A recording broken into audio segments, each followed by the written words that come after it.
எல்லோருக்கும் வணக்கம். இது உங்கள் study with Darshini YouTube channel. நம்ம இந்த வீடியோவில் ஆகஸ்ட் 24ஆம் தேதிக்கான கரண்ட் அஃபேர்ஸ் பார்க்க போகிறோம். ஸோ ஸ்டார்ட் பண்ணலாம். ஸ்டார்ட் பண்ணுறதுக்கு முன்னாடி நாளைக்கு ஆகஸ்ட் 25ஆம் தேதி பார்த்தீங்கன்னா max test batch group 2 and 2Aக்காக ஸ்டார்ட் பண்ணுறோம். ஃபீஸ் வந்து 250. உங்களுக்கு சிலபஸில் உள்ள டாபிக் எல்லாம் இதில் கவர் பண்ணுவோம். இதில் ஜாயின் பண்ணோம் அப்படின்னா டிஸ்கிரிப்ஷனில் GPay, PhonePe, Paytm, UPI number கொடுத்துருக்கோம். பே பண்ணிட்டு நீங்கள் ஜாயின் பண்ணிக்கலாம். ஸ்க்ரீன்ஷாட் வாட்ஸ்அப் நம்பருக்கு அனுப்பணும். வேறு ஏதாவது டவுட் வேணும் அப்படின்னா காண்டாக்ட் நம்பர் டிஸ்கிரிப்ஷனில் கொடுத்துருக்கோம். கால் பண்ணி அல்லது வாட்ஸ்அப்பில் டெக்ஸ்ட் பண்ணியோ கேட்கலாம். ஸோ இப்போ ஸ்டார்ட் பண்ணலாம். ஃபர்ஸ்ட் கொஸ்டின், நோய்களை கண்டறிய கூகுள் உருவாக்கிய ஏஐ மாதிரியின் பெயர் என்ன? Answer option A, here. So பார்த்தீங்கன்னா இப்போ கூகுள் நிறுவனம் வந்து நோய்களை கண்டறிவதற்காக ஹியர் அப்படிங்கிற ஒரு ஏஐ மாதிரியை வந்து உருவாக்கியிருக்கு. ஏஐனா என்ன? ஆர்டிஃபிஷியல் இன்டெலிஜென்ஸ், அதாவது செயற்கை நுண்ணறிவு அப்படிங்கிறது அதோட மீனிங். ஸோ நீங்கள் இப்போது எல்லாமே பார்த்தீங்கன்னா ஏஐ தான் டெவலப் பண்ணிட்டு வராங்க. இப்போது ரீசெண்டாக வந்து செயற்கை நுண்ணறிவு மூலமாக இயங்கக்கூடிய ஆசிரியர் வந்து அறிமுகப்படுத்தியிருக்காங்க, செய்தி வாசிப்பாளர் அறிமுகப்படுத்தியிருக்காங்க. உலக சுகாதார நிறுவனமே இப்போது நோய் தொடர்பான ஆலோசனைகளை வழங்குறதுக்காக சாரா அப்படிங்கிற ஒரு மென்பொருளை வந்து அறிமுகப்படுத்திருக்கு, ஏஐ மூலமாக இயங்கக்கூடியதை.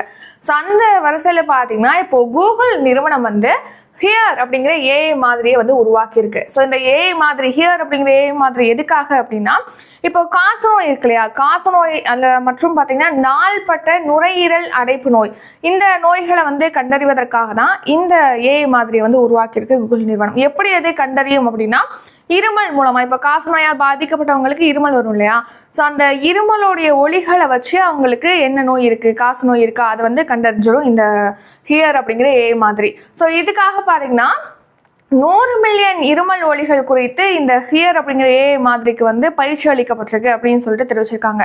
ஸோ இருமல் மூலமாக காசநோய் இருக்கா, நாள்பட்ட நுரையீரல் அடைப்பு நோய் இருக்கா அப்படிங்கிறத இந்த ஏஐ மாதிரி, ஹியர் ஏஐ மாதிரி வந்து கண்டுபிடிச்சிடும். மேலும் பார்த்தீங்கன்னா இந்தியாவுடைய சால்செட் டெக்னாலஜிஸ் நிறுவனம் பார்த்தீங்கன்னா முன்கூட்டியே வந்து காசநோயால் பாதிக்கப்பட்டவங்களை கண்டறிவதற்காக சுவாசா அப்படிங்கிற ஒரு ஏஐ கருவியை வந்து உருவாக்கியிருக்கு. இந்த கருவி, இந்த சுவாசா கருவியையும் இந்த ஹியர் மாதிரியும் ஒருங்கிணைக்கிறதுக்கு திட்டமிட்டிருப்பதாகவும் தெரிவிச்சிருக்காங்க. Next recent news. சமீபத்தில் பார்த்தீங்கன்னா இப்போது குடிநீர் போதை பழக்கத்தினால நிறைய பேர் வந்து அடிமையாக இருப்பாங்க, புகையிலை பழக்கத்தினால அடிமையாக இருப்பாங்க இல்லையா. ஸோ அந்த மாதிரி அடிமையாக இருக்காங்க இல்லையா, அவங்க வந்து ஆலோசனைகளை பெற்று அதுலேருந்து விலகிறதுக்காக பார்த்தீங்கன்னா ஜாரா அப்படிங்கிற ஒரு மென்பொருளை WHO உலக சுகாதார நிறுவனம் வந்து உருவாக்கியிருக்கு. ஸோ நம்ம சுகாதாரம் தொடர்பான நோய்கள் தொடர்பான தகவல்களை வந்து இந்த ஜாரா கிட்ட கேட்டு நம்ம தெரிஞ்சுக்க முடியும். ஸோ இந்த ஜாரா அப்படிங்கிறதோட ஃபுல் ஃபார்ம் என்ன அப்படின்னா, smart A A resource assistant for health அப்படிங்கிறதான் ஜாரா அப்படிங்கிறதோட ஃபுல் ஃபார்ம்.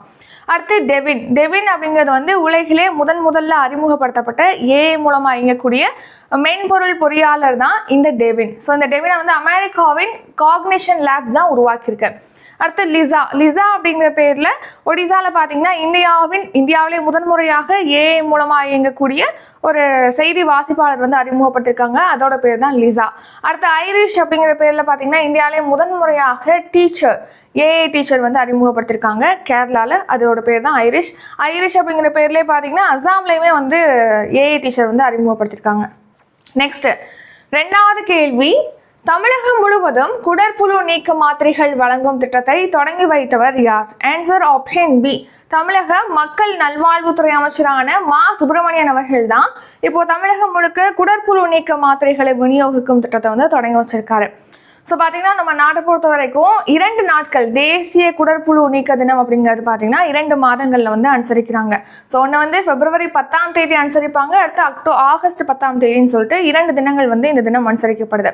ஸோ குடற்புழு நோய்கள் குறித்த விழிப்புணர்வை ஏற்படுத்துறது, அதுக்கான மாத்திரைகளை வழங்கும் வகையில் தான் இந்த தினமானது அனுசரிக்கப்படுது. இப்போது இந்த தினத்தையொட்டி பார்த்தீங்கன்னா இப்போது தமிழக மக்கள் நல்வாழ்வுத்துறை அமைச்சரான மா சுப்பிரமணியன் அவர்கள் வந்து இப்போது 2.70 கோடி பேருக்கு வந்து குடற்புழு நீக்க மாத்திரைகளை விநியோகிக்கும் திட்டத்தை தொடங்கி வச்சிருக்காங்க. ஸோ அது என்ன மாத்திரை அப்படின்னா அல்பெண்டாசோல் அப்படிங்கிற மாத்திரை தான் குடற்புழு நீக்கத்திற்காக வழங்கப்படக்கூடிய மாத்திரை. ஸோ இந்த மாத்திரை பார்த்தீங்கன்னா தமிழ்நாட்டில் இருக்கக்கூடிய 19 வயது வரை இருக்கக்கூடிய குழந்தைகள், அடுத்து 20லேருந்து 30 வயது வரை இருக்கக்கூடிய பெண்களுக்கு வழங்குவதற்காக இந்த விநியோகிக்கும் திட்டத்தை, இந்த குடற்புழு நீக்க மாத்திரை விநியோகிக்கும் திட்டத்தை தொடங்கி வச்சிருக்காங்க. குடற்புழு நோய் அதை பற்றி பார்த்தோம்னா, குடற்புழு அப்படிங்கிறது வந்து ஒரு ஒட்டுண்ணி. ஸோ அது பார்த்தீங்கன்னா நம்ம உடலில் ஒட்டி ரத்தத்தை உறிஞ்சி வாழுது நம்ம உடலுக்குள்ள. குடற்பகுதியில். ஸோ இதனால் பார்த்தீங்கன்னா ஊட்டச்சத்து குறைபாடு ஏற்படும், வளர்ச்சி மாற்ற குறைபாடு ஏற்படும். இந்த குடற்புழு நோயினால் பாதிக்கப்பட்டவங்களுக்கு என்னென்ன அறிகுறிகள் தென்படும் அப்படின்னா வயிற்றுப்போக்கு, வயிறு வலி ஏற்படும், பலவீனமாக இருப்பாங்க, பசியின்மை ஏற்படும். எல்லாமே வயிறு சம்பந்தமான அறிகுறிகள் தான். ஏன்னா இது குடலில் தானே இருக்குது பிரச்சனை. நீண்ட காலமாக இந்த குடற்புழு நோய் இருக்குது அப்படின்னா குழந்தைகளுக்கு பார்த்தீங்கன்னா ரத்த சோகை ஏற்படும், உடல் வளர்ச்சி வந்து பாதிக்கப்படும், அவங்களுடைய செயல்திறன் வந்து குறைபடும் அப்படின்னு சொல்லிட்டு தெரிவிச்சிருக்காங்க. நெக்ஸ்ட் தேர்ட் கொஸ்டின், வீடுகளின் விலை அதிகம் உயர்ந்த உலகின் முக்கிய நகரங்கள் பட்டியலில் மும்பை எத்தனையாவது இடத்தை பிடித்துள்ளது? ஆன்சர் 2ஆம் இடம். ஸோ பார்த்தீங்கன்னா இப்போ ரீசெண்டாக வந்து உலகிலே வந்து வீடுகளுடைய விலை அதிகரித்ததுக்கான பட்டியல், ஒரு முக்கியமான நகரங்களில் வீடுகள் எந்தெந்த நகரங்களில் அதிகரிச்சுக்குன்னு சொல்லிட்டு அந்த பட்டியலை ரிலீஸ் பண்ணியிருக்காங்க. அந்த பட்டியலில் நம்ம இந்தியாவுடைய மும்பை பார்த்தீங்கன்னா 2ஆவது இடத்துல இருக்குது. அதிகமாக வீடுகளுடைய விலை அதிகரித்த நிலையில் 2ஆவது இடத்துல இருக்குது மும்பை. ஸோ ரீசெண்டாக கிங் ஃப்ராங்க் அப்படிங்கிற நிறுவனம் தான் இந்த வீடுகளின் விலை உயர்ந்த முக்கியமான 45 நகரங்களுக்கான பட்டியலை வந்து ரிலீஸ் பண்ணியிருக்கு. அதாவது முக்கியமான 45 நகரங்களுக்கான பட்டியல். அதில் பார்த்தீங்கன்னா பிலிப்பைன்ஸ் நாட்டுடைய தலைநகரமான மணிலா வந்து முதலிடத்தில் இருக்கு. நம்மளுடைய மும்பை, இந்தியாவின் மும்பை பார்த்தீங்கன்னா 2ஆவது இடத்துல இருக்கு. தலைநகரம் தில்லி பார்த்தீங்கன்னா 3ஆவது இடத்துல இருக்கு. ஸோ அடுத்து பார்த்தீங்கன்னா இந்த கிங் ஃப்ராங்க் ரிலீஸ் பண்ணது அப்படிங்கிறது இந்த நிதியாண்டுடைய 2ஆவது காலாண்டில் இந்த வீடுகளுடைய விலை வந்து எந்த அளவுக்கு உயர்ந்திருக்கு அது அடிப்படையில் தான். 2ஆவது காலாண்டு அப்படிங்கிறது இந்த வருஷம் ஏப்ரல்லேருந்து ஜூன் வரைக்கும் ஆனது. அதாவது 2ஆவது காலாண்டுனா இந்த இயருக்கு 2024ஆம் ஆண்டுடைய 2ஆவது காலாண்டு ஏப்ரல் டு ஜூன் வரையில் விலை உயர்வு அப்படிங்கிறது 4.1% இருக்கு. வீடுகள் வந்து 4.1% விலை உயர்ந்திருக்கு அப்படின்னு சொல்லிட்டு தெரிவிச்சிருக்காங்க. நெக்ஸ்ட் 4வது கேள்வி, டைமண்ட் லீக் போட்டியின் 11வது மீட்டில் நீரஜ் சோப்ரா டேஷ் மீட்டர் தூரம் ஈட்டி எறிந்து பதக்கம் வென்றார்? Answer option B 89.49 metre. So பார்த்தீங்கன்னா இப்போது டைமண்ட் லீக் போட்டியானது நடைபெற்றிருக்கு. அதோடைய 11வது மீட்டர் தான் இப்போ நடைபெற்றிருக்கு. அதில் நம்ம இந்திய ஈட்டியர்கள் வீரர் நீரஜ் சோப்ரா பார்த்தீங்கன்னா 89.49 மீட்டர் தூரத்துக்கு ஈட்டி எறிந்து வெள்ளி பதக்கம் வென்றிருக்காரு. ஸோ இப்போ ரீசெண்டாக நடந்த பாரிஸ் ஒலிம்பிக் போட்டியிலுமே நீரஜ் சோப்ரா வந்து வெள்ளி பதக்கம் தான் வென்றிருப்பாரு. அதில் பார்த்தீங்கன்னா 89.45 மீட்டர் தூரத்திற்கு ஈட்டி எறிந்து வெள்ளி பதக்கம் வென்றிருப்பாங்க. இப்போ நடைபெற்ற சுவிட்சர்லாந்து நாட்டில் நடைபெற்ற டைமண்ட் லீக் போட்டியோடைய 11வது மீட்டில் இந்திய ஈட்டியர்கள் வீரர் நீரஜ் சோப்ரா வந்து 89.49 மீட்டர் தூரத்துக்கு ஈட்டி இருந்து 2ஆவது இடத்தை பிடிச்சிருக்காரு. கிரானடா நாட்டை சேர்ந்த ஆண்டர்சன் பீட்டர்ஸ் பார்த்தீங்கன்னா 90.61 மீட்டர் தூரத்திற்கு ஈட்டி இருந்து தங்கப்பதக்கம் வென்றிருக்காரு. இந்த ஆண்டர்சன் பீட்டர்ஸ் என்பவர் பார்த்தீங்கன்னா பாரிஸ் ஒலிம்பிக்கில் வந்து வெண்கல பதக்கம் வென்றிருப்பாரு. இந்த போட்டியில் தங்கப்பதக்கம் வென்றிருக்காரு. 5வது கேள்வி, 17 வயதுக்குட்பட்டோருக்கான உலக மல்யுத்த சாம்பியன்ஷிப் போட்டியில் அதிதி குமாரி டேஷ் கிலோ எடை பிரிவில் தங்கம் வென்றுள்ளார்? ஆன்சர் ஆப்ஷன் டி 43 கிலோ எடை பிரிவு. ஸோ பார்த்தீங்கன்னா இப்போது ரீசெண்டாக வந்து U17 போட்டி வந்து ஜோர்டானில் தொடங்கப்பட்டிருக்கு. U17 உலக மல்யுத்த சாம்பியன்ஷிப் போட்டி ஜோர்டானில் நடைபெற்று வருது. அந்த போட்டியில் பார்த்தீங்கன்னா இந்திய வீராங்கனை அதிதி குமாரி வந்து 43 கிலோ எடை பிரிவில் களமிறங்கி தங்கப்பதக்கம் வென்றிருக்காங்க. ஸோ U17 அதாவது 17 வயதுக்குட்பட்டோருக்கான உலக மல்யுத்த சாம்பியன்ஷிப் போட்டி ஜோர்டானில் நடைபெறுது. இதில் இந்திய வீராங்கனைகள் 4 பேர் பார்த்தீங்கன்னா தங்கப்பதக்கம் வென்றிருக்காங்க. அதில் அதிதி குமாரி வந்து 43 கிலோ எடை பிரிவில் வந்து தங்கப்பதக்கம் வென்றிருக்காங்க. இந்திய வீராங்கனை நேஹா வந்து 57 கிலோ பிரிவில் தங்கப்பதக்கம் வென்றிருக்காங்க. புல்கிட் வந்து 65 கிலோ பிரிவிலும், மான்சி லேதர் என்பவங்க வந்து 73 கிலோ பிரிவிலும் தங்கப்பதக்கம் வென்றிருக்காங்க. அடுத்து மேலும் பார்த்தீங்கன்னா ஏற்கனவே இந்த போட்டியில் வந்து ரோனக் தஹியா வந்து 110 கிலோ பிரிவில் வெண்கல பதக்கம் வென்றிருக்காரு. அடுத்து சாய்நாத் பார்தி வந்து 51 கிலோ பிரிவில் வெண்கல பதக்கம் வென்றிருக்காரு. நெக்ஸ்ட் 6வது கேள்வி, இந்தியாவிற்கும் எந்த நாட்டிற்கும் இடையே பாதுகாப்பு தளவாட ஒப்பந்தம் கையொப்பமாகியுள்ளது? Answer option D America. So அமெரிக்காவுக்கும் இந்தியாவுக்கும் இடையே தான் இப்போ பாதுகாப்பு தளவாட ஒப்பந்தமானது கையொப்பமாயிருக்கு. ஸோ ரீசனாக கூட நம்ம இந்திய பாதுகாப்பு அமைச்சரான ராஜ்நாத் சிங் அவர்கள் வந்து அமெரிக்காவுக்கு அரசுமுறை பயணமாக சென்றிருக்காரு. ஸோ அவருடைய முன்னிலையில் தான் அமெரிக்காவுக்கும் இந்தியாவுக்கும் இடையே பார்த்தீங்கன்னா பாதுகாப்புத்துறை சார்ந்த 2 ஒப்பந்தங்கள் வந்து கையொப்பமாயிருக்கு. அதில் ஒன்று தான் பாதுகாப்பு தளவாட ஒப்பந்தம். ஸோ இதன்படி பார்த்தீங்கன்னா அமெரிக்காவில் பாதுகாப்பு தளவாடங்கள் வழங்குறதுல இந்தியாவுக்கு மற்ற நாடுகளோடு ஒப்பிடும்போது முன்னுரிமை வந்து அதிகமாக வழங்கப்படும். அதே மாதிரி இந்தியாவில் இருக்கக்கூடிய பாதுகாப்பு தளவாடங்கள் தயாரிக்கக்கூடிய நிறுவனங்கள்லையுமே அமெரிக்காவுக்கு முன்னுரிமை அளிக்கப்படும். அதே மாதிரி இப்போ ஆயுத கிளர்ச்சி, உள்நாட்டு போர் ஏற்படும் போது ஏதாவது ஆயுத தட்டுப்பாடு வராத நிலைமைக்கு இந்த ஒப்பந்தம் வந்து இந்தியாவுக்கு ஹெல்ப்ஃபுல்லாக இருக்கும் அப்படின்னு சொல்லிட்டு தெரிவிச்சிருக்காங்க. ஸோ பாதுகாப்பு தளவாட ஒப்பந்தம் ஒரு ஒப்பந்தம். அடுத்து பார்த்தீங்கன்னா இந்தியாவுக்கும் அமெரிக்காவுக்கும் இடையிலான ஒருங்கிணைப்பு அதிகாரிகள் இருப்பாங்க இல்லையா, அவங்களுடைய பணி நியமனம் தொடர்பாக ஒரு புரிந்துணர்வு ஒப்பந்தமானது கையொப்பமாக இருக்கு. ஸோ டோட்டலாக பார்த்தீங்கன்னா இந்தியாவுக்கும் அமெரிக்காவுக்கும் இடையே 2 ஒப்பந்தங்கள் கையொப்பமாக இருக்கு. நெக்ஸ்ட் பார்த்தீங்கன்னா நம்ம இந்திய பாதுகாப்புத்துறை அமைச்சர் ராஜ்நாத் சிங் அவர்கள் வந்து அங்கே சென்றிருக்காங்க, அமெரிக்காவுக்கு சென்றிருக்காங்கன்னு பார்த்தோம் இல்லையா. ஸோ அப்போ பேசிய போது பார்த்தீங்கன்னா நம்ம இந்தியாவில் 25 கோடி பேர் வந்து வறுமையிலேருந்து மீட்கப்பட்டிருக்காங்க அப்படின்னு சொல்லிட்டு தெரிவிச்சிருக்காங்க. நெக்ஸ்ட் அந்நிய செலாவணி கையிருப்பு பார்த்தீங்கன்னா $675 பில்லியன் முதன்முறையாக கடந்திருக்கு அப்படின்னு சொல்லி தெரிவிச்சிருக்காங்க. பாதுகாப்பு தளவாடங்களுடைய ஏற்றுமதி, பாதுகாப்பு தளவாடங்கள்னா என்ன சொல்றோம்னா போர் விமானங்கள், ஏவுகணைகள், போர்க்கப்பல்கள், இதெல்லாமே தான் பாதுகாப்பு தளவாடங்கள். ஒரு துப்பாக்கிகள் இதெல்லாமே வந்து பாதுகாப்பு தளவாடங்கள். ஸோ அதோடைய ஏற்றுமதி அப்படிங்கிறது 21,000 கோடியாக முதன்முறையாக ரீச் பண்ணிருக்கு, கடந்திருக்கு அப்படின்னு சொல்லிட்டு தெரிவிச்சிருக்காங்க. 7வது கேள்வி, பல்லுறுப்பு செஞ்சரும சிதைவு நோய் 10 லட்சம் பேரில் எத்தனை பேருக்கு ஏற்படுகிறது? ஆன்சர் 10 பேர். ஸோ பல்லுறுப்பு செஞ்சரும சிதைவு நோய் இதை வந்து லூப்பஸ் நோய் அப்படின்னு சொல்லுவாங்க, லூப்பஸ்ன்னு அழைக்கப்படுது இந்த நோய். இந்த லூப்பஸ் நோய் அப்படிங்கிறது பார்த்தீங்கன்னா இப்போ 10 லட்சம் பேர் இருக்காங்கன்னா அதில் 10 பேருக்கு ஏற்படுது. இப்போ 1000 பேர்ல ஒரு ஆளுக்கு நோய் ஏற்படுது அப்படின்னு சொல்ற மாதிரி 10 லட்சம் பேர்ல 10 பேருக்கு அந்த நோய் ஏற்படுது அப்படின்னு சொல்லிட்டு தெரிவிச்சிருக்காங்க. ஸோ அதுலேயும் பார்த்தீங்கன்னா இந்த லூப்பஸ் பல்லுறுப்பு செஞ்சரும சிதைவு நோய் அப்படிங்கிறது பார்த்தீங்கன்னா ஆண்களோட ஒப்பிடும்போது பெண்களுக்கு தான் இந்த நோய் வந்து ஏற்படுது அதிகமா அப்படின்னு சொல்லி தெரிவிச்சிருக்காங்க.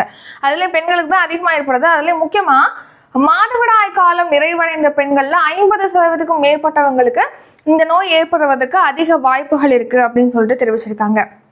அடுத்து பார்த்தீங்கன்னா இப்போ அறிகுறிகள், இந்த பல்லுறுப்பு செஞ்சரும சிதைவு நோயால் பாதிக்கப்பட்டவங்களுக்கு என்னென்ன அறிகுறிகள் தென்படும் அப்படின்னா மூட்டு வலி ஏற்படும், சரும பாதிப்பு ஏற்படும், காலில் வீக்கம் ஏற்படும். இதை கண்டுக்காமலே அப்படியே விட்டுட்டோம் அப்படின்னா இதயம், நுரையீரல், மூளை, சிறுநீரம் இதெல்லாம் வந்து பாதிக்கப்படும் அப்படின்னு சொல்லிட்டு தெரிவிச்சிருக்காங்க.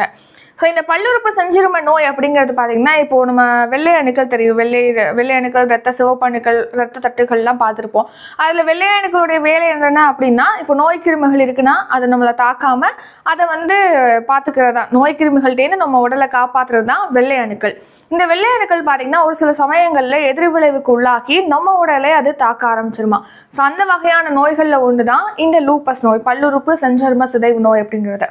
8வது கேள்வி, சமீபத்தில் இந்தியா உக்ரைன் இடையே எத்தனை ஒப்பந்தங்கள் கையொப்பமாகின? ஆன்சர் 4 ஒப்பந்தங்கள். ஸோ பார்த்தீங்கன்னா இப்போ இந்திய பிரதமர் நரேந்திர மோடி அவர்கள் வந்து உக்ரைனுக்கு அரசுமுறை பயணமாக சென்றிருக்காரு. ஸோ அவர் சென்ற இந்த நிலையில தான் இப்போ இந்தியாவுக்கும் உக்ரைனுக்கும் இடையே 4 ஒப்பந்தங்கள் வந்து கையொப்பமாக இருக்கு.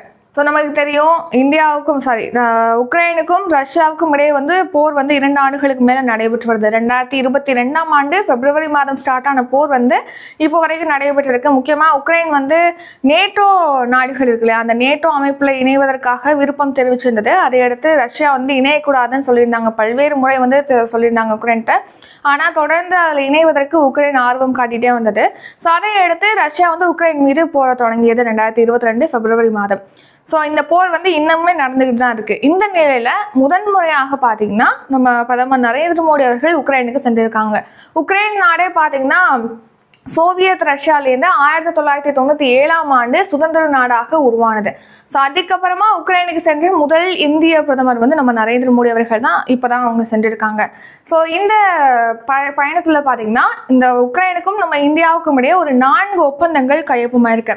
ஸோ இந்த ஒப்பந்தங்களை பொறுத்த வரைக்கும் இப்போ இந்தியாவுக்கும் உக்ரைனுக்கும் இடையே பார்த்தீங்கன்னா மனிதாபிமான உதவியை மேற்கொள்றது, வேளாண்மை, உணவு தொழில், மருந்து தயாரிப்பு, கலாச்சாரம், இந்த துறைகளில் இந்த 2 நாடுகளுக்கு இடையிலான ஒத்துழைப்பை வலுப்படுத்தும் வகையில் தான் இந்த ஒப்பந்தங்கள் கையொப்பமாக இருக்கு அப்படின்னு சொல்லிட்டு தெரிவிச்சிருக்காங்க. நெக்ஸ்ட் 9வது கேள்வி, தமிழ்நாட்டில் 5வது காவல் ஆணையம் யாருடைய தலைமையில் அமைக்கப்பட்டுள்ளது? ஆன்சர் சிடி செல்வம். ஸோ பார்த்தீங்கன்னா சிடி செல்வம் அவர்கள் தலைமையில் தான் நம்ம தமிழ்நாட்டில் வந்து 5வது காவல் ஆணையமானது அமைக்கப்பட்டிருக்கு. ஸோ பார்த்தீங்கன்னா இப்போது காவலர்கள், பெண் காவலர்கள் இருக்காங்க இல்லையா, அவங்களுடைய மகப்பேறு விடுப்புக்கு வந்து ஓராண்டு அறிவிச்சிருக்காங்க முதலமைச்சர் ஸ்டாலின் அவர்கள். ஸோ ஓராண்டு வந்து அவங்க மகப்பேறு விடுப்பு எடுத்துக்கலாம். அதே மாதிரி மகப்பேறு விடுப்பு முடிஞ்சதுக்கப்புறம் பணியில் ஜாயின் பண்ணுறாங்க இல்லையா, அந்த பணியில் ஜாயின் பண்ணும்போது பார்த்தீங்கன்னா அவங்களுடைய சொந்த மாவட்டங்கள், அவங்களுடைய கணவருடைய மாவட்டமாக இருந்தாலும் சரி, இல்லைன்னா அவங்களுடைய பெற்றோர் மாவட்டத்தில் அவங்க பணிபுரியறதுக்கு விரும்புகிறாங்கன்னா 3 ஆண்டுகளுக்கு மகப்பேறு விடுப்பு முடிஞ்சு 3 ஆண்டுகளுக்கு பார்த்தீங்கன்னா அவங்க சொந்த மாவட்டங்களில் பணிபுரியலாம் அப்படின்னு சொல்லிட்டு பெண் காவலர்கள் பணிபுரியலான்னு சொல்லிட்டு ஒரு சிறப்பு சலுகையை வந்து முதலமைச்சர் ஸ்டாலின் அவர்கள் இப்போ அறிமுகப்படுத்தியிருக்காங்க. நெக்ஸ்ட் இந்தியாவிலே வந்து முதல் காவல் ஆணையம் அப்படிங்கிறது முன்னாள் முதலமைச்சர் கருணாநிதி அவர்களால் கொண்டு வரப்பட்டது. இப்போ பார்த்தீங்கன்னா சமீபத்தில் 5வது காவல் ஆணையமானது உச்சநீதிமன்ற ஓய்வு பெற்ற நீதிபதி CT செல்வம் அவர்கள் தலைமையில் அமைக்கப்பட்டிருக்கு. நெக்ஸ்ட் பார்த்தீங்கன்னா சிறப்பாக பணியாற்றக்கூடிய காவலர்களுக்கான பதக்கம் மற்றும் விருது வழங்கும் முறையானது பார்த்தீங்கன்னா 1969ஆம் ஆண்டு முன்னாள் முதலமைச்சர் மு கருணாநிதி அவர்களால் தான் தொடங்கப்பட்டது. நெக்ஸ்ட் வந்து ஷார்ட் நியூஸ் பார்க்கலாம். ஸோ பார்த்தீங்கன்னா SRM தமிழ் பேராயம் விருது பார்த்தீங்கன்னா சமீபத்தில் விருது வழங்கும் விழாவானது நடைபெற்றிருக்கு. இதில் வந்து டாக்டர் சுதா சேஷையன் அவர்கள் எழுதிய உயிரற்ற உடல் அப்படிங்கிற நூலுக்கு வந்து APJ அப்துல் கலாம் அறிவியல் தமிழ் மற்றும் தொழில்நுட்ப விருதானது வழங்கப்பட்டிருக்கு. நெக்ஸ்ட் வந்து ஆட்சி மொழியை வந்து சிறப்பாக செயல்படுத்தக்கூடிய அரசு துறைகளுக்கு பார்த்தீங்கன்னா விருது வழங்கப்பட்டு வருது நம்ம தமிழகத்தில். அதன்படி 2022ஆம் ஆண்டுக்கான விருது பார்த்தீங்கன்னா சட்டப்பேரவை செயலகத்துக்கு வழங்கப்பட்டிருக்கு. ஆட்சி மொழி திட்ட செயலாக்கத்துக்கான விருது சட்டப்பேரவை செயலகத்துக்கு வழங்கப்பட்டிருக்கு. நெக்ஸ்ட் 2023-24ஆம் நிதியாண்டுக்கான பங்கு ஈவு தொகையாக பார்த்தீங்கன்னா மத்திய அரசுக்கு வந்து 19.08 கோடியை மத்திய உள்துறை அமைச்சகத்தின் கீழ் இயங்கி வரக்கூடிய ரெப்கோ வங்கி வந்து வழங்கியிருக்கு. நெக்ஸ்ட் காசால பார்த்தீங்கன்னா இஸ்ரேல் வந்து ஹமாஸ் அமைப்புக்கு எதிராக கடந்த வருஷம் அக்டோபர் 7ஆம் தேதி வந்து போர் தொடங்கியது. இப்போ அந்த போர் தொடங்கியதுலேருந்து பார்த்தீங்கன்னா அந்த காசா பகுதியை சேர்ந்த 90% பேர் வந்து இடம்பெயர்ந்திருக்காங்கன்னு சொல்லியிருக்காங்க. 90% பேர் வந்து அவங்க வசிச்சுட்டு வரக்கூடிய பகுதிகள்லேருந்து புலம்பெயர்ந்து இப்போ அவங்க தவிச்சிட்டு இருக்காங்க அப்படின்னு சொல்லிட்டு ஐநா வந்து தெரிவிச்சிருக்கு. நெக்ஸ்ட் ரிவிஷன் பார்க்கலாம். ரிவிஷன் பார்க்கறதுக்கு முன்னாடி நம்ம சேனலில் பார்த்தீங்கன்னா ஒவ்வொரு மந்த்துக்கும் மந்த்லி கரண்ட் அஃபேர்ஸ் PDF வந்து ப்ரொவைட் பண்ணுறோம். உங்களுக்கு வேணும் அப்படின்னா அதுக்கான ப்ரைஸ் டீட்டெயில் டிஸ்கிரிப்ஷனில் கொடுத்துருக்கோம், செக் பண்ணிக்கோங்க. அப்கமிங் டெஸ்ட் பேட்ச் பற்றியும் டிஸ்கிரிப்ஷனில் கொடுத்துருக்கோம். மேக்ஸ் பேட்ச் வந்து நாளைக்கு ஸ்டார்ட் ஆகுது. செப்டம்பர் 5ஆம் தேதி பார்த்தீங்கன்னா 1 year சப்ஸ்கிரிப்ஷன் முதல்ல ஸ்டார்ட் ஆகுது. இந்த வருஷம் செப்டம்பர் 1லேருந்து நெக்ஸ்ட் இயர் பார்த்தீங்கன்னா ஆகஸ்ட் 31 வரைக்கும் அதில் daily current affairs PDF, monthly PDF, weekly test, monthly test வந்து அதில் ப்ரொவைட் பண்ணுவோம். ஃபீஸ் வந்து 600 1 yearக்கு நீங்கள் பார்த்துக்கலாம். நெக்ஸ்ட் பார்த்தீங்கன்னா தமிழ் பேட்ச் வந்து செப்டம்பர் 8ஆம் தேதி ஸ்டார்ட் ஆகுது. SI பேட்ச் வந்து செப்டம்பர் 5ஆம் தேதி ஸ்டார்ட் ஆகுது. அப்கமிங் பேட்ச் டீட்டெயிலாம் டிஸ்கிரிப்ஷனில் கொடுத்துருக்கோம், செக் பண்ணிக்கோங்க. ஸோ இப்போ ஸ்டார்ட் பண்ணலாம் ரிவிஷன். முதல் கேள்வி, நோய்களை கண்டறிய கூகுள் உருவாக்கிய AI மாதிரியின் பெயர் என்ன? Answer here. இரண்டாவது கேள்வி, தமிழகம் முழுவதும் குடற்புழு நீக்க மாத்திரைகள் வழங்கும் திட்டத்தை தொடங்கி வைத்தவர் யார்? ஆன்சர் மா சுப்பிரமணியன். மூன்றாவது கேள்வி, வீடுகளின் விலை அதிகம் உயர்ந்த உலகின் முக்கிய நகரங்கள் பட்டியலில் மும்பை எத்தனையாவது இடத்தை பிடித்துள்ளது? ஆன்சர் 2ஆம் இடம். நான்காவது கேள்வி, டைமண்ட் லீக் போட்டியின் 11வது மீட்டில் நீரஜ் சோப்ரா டேஷ் மீட்டர் தூரம் ஈட்டியிருந்து பதக்கம் வென்றார்? Answer option B 89.49 metre.